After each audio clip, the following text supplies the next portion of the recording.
Hello everyone, my name is Taylor Reese and today we will be discussing Universal Design of Learning, or UDL. UDL is a way to improve and enhance teaching and learning for all students based on different understandings of how the human mind both operates, functions, and learns.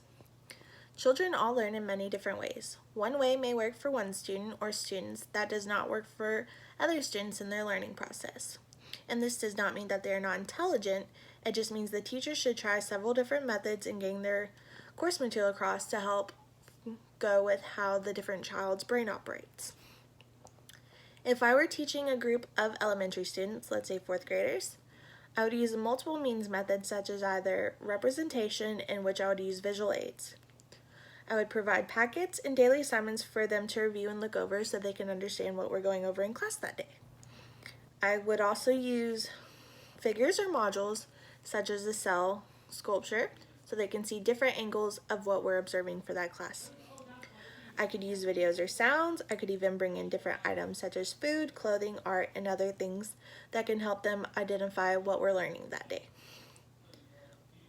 A second way I could use UDL in my classroom is I could assign projects that allow them to show their verbal skills, computer skills, artistic skills, and projects that their peers can vote upon so that they can feel more involved and they don't feel like a teacher is just yapping at them the whole day.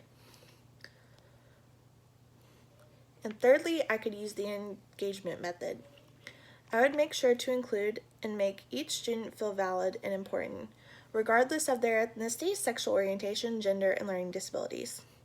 I can connect with my students and get to know them on a personal level that is both appropriate for school environment while still being professional.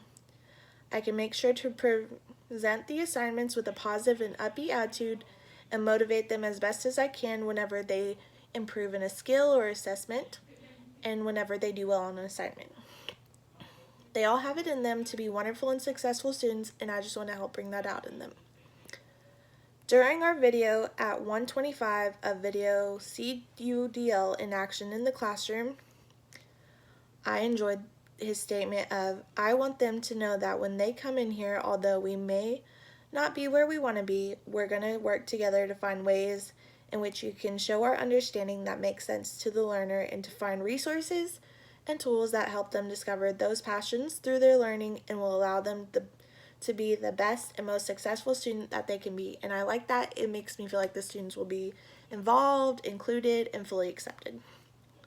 Also, in our book on page 14, it states, based on universal design, neuroscience, and educational research, the application of UDL means that educators need to be prepared to identify educational barriers that hinder students' access and performance, and then plan ways to minimize those barriers by building differentiations, preference, and accommodation into their practices to foster students' access and success, which basically puts more where the teachers need to put in more effort to make it a priority for us to get the material across to the student rather than for them to just pass a test over and over.